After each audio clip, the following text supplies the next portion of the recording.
Imagine this. You're an educator tasked with creating an engaging, informative online knowledge clip. You sit down to start planning, and you're suddenly overwhelmed by the sheer numbers of decisions to be made. What content to include? How should it be delivered? And how to visualize it? How can you make it engaging yet efficient for learning? Sounds familiar? Well, you're not alone. Many of us grapple with these challenges. But the good news is we have some scientifically proven tricks up our sleeve to ease this process. Before we dive into these, we will have a quick look at the psychology behind video learning. Because understanding cognitive processes involved in video learning will provide us with a deeper insight into these guidelines and why they are so important. Don't worry, it's very simple. Learning requires mental effort. However, our brain has limits on how much effort it can put into learning from a video. First, it needs to put effort into identifying the information it is supposed to process. Then, it needs to put effort into comprehending the information, which depends on the content complexity. And finally, it needs to put effort into processing the information to remember them. So when creating a video, we want to make it easy to identify the information we want to convey, assist in comprehending the information, and engage students into processing that information. This ensures that students can spend all their effort into the learning process without being overwhelmed. Now, let's see how we can do that. Have you ever tried spicing up your educational content with fancy backgrounds, fun trivia, or stunning visuals? Although well-intentioned, such additions can often be distracting, leading away from the main topic and overloading cognitive capacities. Think of your lesson as a desk. A cluttered desk makes it more challenging to find what you need. A cleaned, well-organized desk makes it easier to find what you need. It's the same with your content. Removing distractors leaves students with more capacity to understand and process the information effectively. However, this does not mean that we should remove everything that is not in the absolute focus. Sometimes we need to display several things at the same time because we want to show connection between different concepts. This is where the next principle comes into play. We can effectively guide students' attention by simply highlighting the information we're referring to. This way, we avoid students wasting mental effort into searching for the information we're referring to.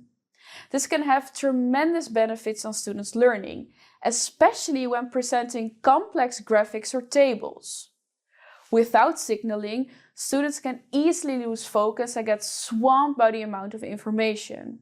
But remember, it's not about turning your slides into a Las Vegas billboard. Overdoing signals can also be distracting. Think of it more like a flashlight that sheds light from one piece of information to the next. This principle refers to the importance of keeping things together that belong together, in time and in space. Just because there's a lot of space on your slide does not mean that you should fill it with too many visuals. When related information is not presented close together, students can struggle with connecting the dots. And the same goes for timing. Showing an interesting graphic that you will refer to later is not a teaser, but it's distracting for students. Make sure to keep related information close together on your slide, as well as present only the things that you're referring to. And how can we make sure that students also comprehend our learning material? This is a bit more difficult, but there are some things we can do to make it as easy as possible to our students. Well-structured material is much easier to understand. The goal is to break the lecture into bite-sized, manageable chunks. This allows learners to engage with one concept at a time, at their own pace, before moving on to the next. This makes comprehension much easier than when explaining several concepts in an intertwined manner where students do not know if one concept is concluded or that it keeps coming back. But remember, while segmenting is important, there needs to be a logical flow between segments. The segments should not be isolated islands of information, but rather stepping stones that guide learners along a coherent path. Another way to make our bite-sized chunks more digestible is to ensure that students are familiar with the fundamentals. Think of a chef preparing a meal. First, he prepares all the ingredients, chopping the veggies, measuring spices, preheating the oven. This allows the cooking process to flow smoothly. Doing that for videos as well makes them easier to understand. So repeating fundamental names or concepts before diving into advanced topics. This ensures smooth comprehension for all of your students. A common mistake we see is that educators assume that students internalized everything they were taught before. But they often don't. And when that is the case, students can quickly feel disengaged and lost. But don't overdo it.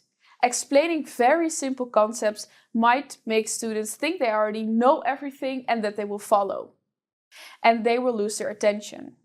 Finally, let's have a look at how we can help students internalize our learning materials. The key is to keep students' engagement high during a video. Here are a few things we can do. One way to increase student engagement is personalization. It's a myth that educational videos must be serious and overly formal. Just like a conversation with a friend is more engaging than listening to a newscaster. A conversational tone in a video can affect your students in the same way. Applying this principle makes your video feel more relatable, raising your students' motivation to engage in the learning process. But the key here is to be natural and authentic. Trying too hard to stimulate a casual language or even slang might not hit the right note with everyone. Another way to keep students engaged is through generative activities. Breaks between segments with thought-provoking questions or quick activities can improve learning outcomes. These pauses offer students a chance to reflect on what they've learned, or they may even prompt them to realize that they've missed something important, often resulting in rewinding the video or more attention on subsequent segments. In summary, we've unveiled 3 key principles to lighten students' cognitive load when identifying information. Coherence ensures a clean and distraction-free presentation. Signaling guides attention to the essentials, and contiguity ensuring the right timing and positioning of information. To aid comprehension, we have segmenting, which breaks the content into logical and manageable chunks, and also pre-training, which reinforces prior knowledge. To motivate students, we use personalization to adopt a conversational language and generative activities to offer active learning opportunities. By adhering to these guidelines, you can create evidence-based video lectures that optimize the learning outcomes of your students.